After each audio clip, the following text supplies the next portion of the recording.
Results from the unlimited bouncer class.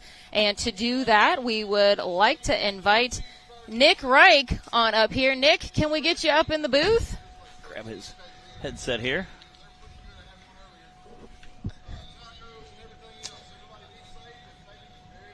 There we go. Get you up here. Hey, guys.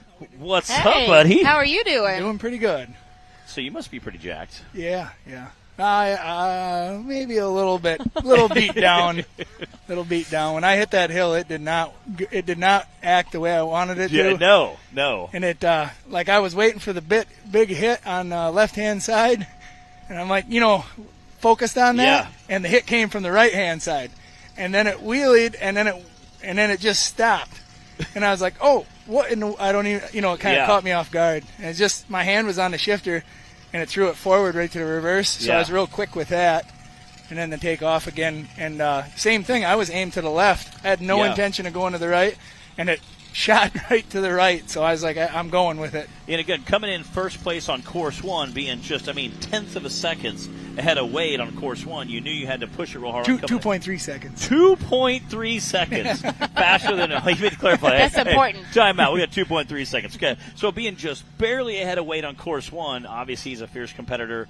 What was your goal to try to get on that top spot of the podium today? I really wasn't looking at anybody else. I was just trying to go as fast as I could and keep it under control. I really wanted to blast this hill. The line that I picked this morning was the same line that Daniel hit. Yeah. And I was going to hit it as fast as I was going, and I don't know if you've seen, but something caught, and I got wonky. I started going left and right, and I could not get it straightened out, so then I just had to hope for the best and wherever it went. But and again, we saw that kind of a lot of guys on that uphill section. What was your game plan going in to that big Thompson Mountain? Just a lot of throttle, and you're talking about on hill 2, right? Yeah. A lot of throttle, and I wanted to stay left. I wanted to stay left and ride it. That's what gave me success in the past, but it didn't work out like that. So then after that, it was just lots of throttle and trying to hang on and make sure the buggy don't turn over. Yeah. Well, let's go ahead and, Nick, first of all, congrats on today. Awesome job. Thank you. I want to go over the rest of our top 5 from our bouncer class today. Nick standing on top of the box. Daniel Heckley, second place today. And then we've got Dustin Medley rounding out our podium. Wade Good ended up with 4th place. And then Clay Kaysen running there for Ethan Hunt in 5th. So it's always exciting to see a shake-up on the podiums and see a couple names on there, different than our usual. So that just goes to show you how everyone is pushing each other out here to really drive their best. And the later we get in the season, everyone's getting comfortable. They're getting that seat time now, and it's starting to reflect in the times that we're seeing put down. So, Nick, do you have any thoughts for us as we look ahead to finals? Finals is coming up October 2nd, 3rd, and 4th. That's twice as many hills, twice as many points on the line. We race 4 courses instead of just 2 for each class. So what are your thoughts as we head into finals? Just consistency.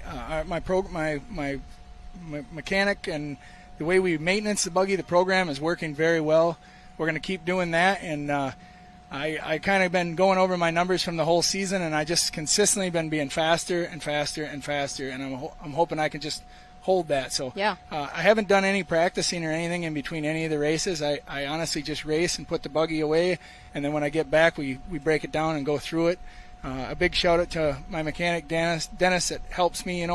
He works on it all day while I'm away at work, so that is a huge help and a big key to this success. And then, as far as everything else, I'm probably going to drive a little bit. I gotta want to be on the top of my game for this finals. You can push it a little bit. Well, and with 4 hills to hold it together for, are you going to start out maybe a little more conservatively and make sure that you can get to that 4th course, or you just, is it wide open?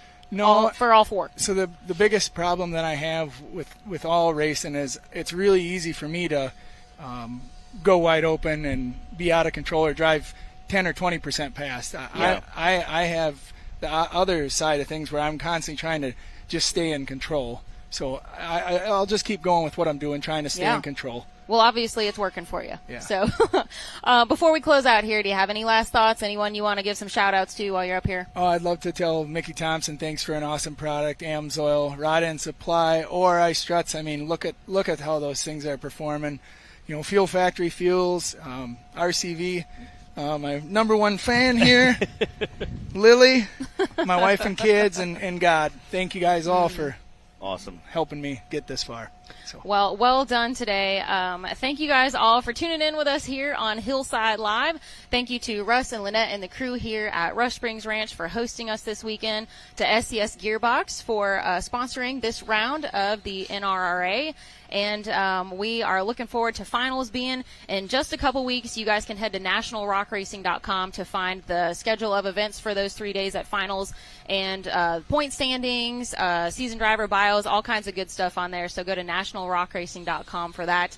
So from Matt, myself, the whole crew here at Rock Racing TV, thank you guys for watching with us today. You. Congrats again to Nick. We'll see you guys. We'll see you guys.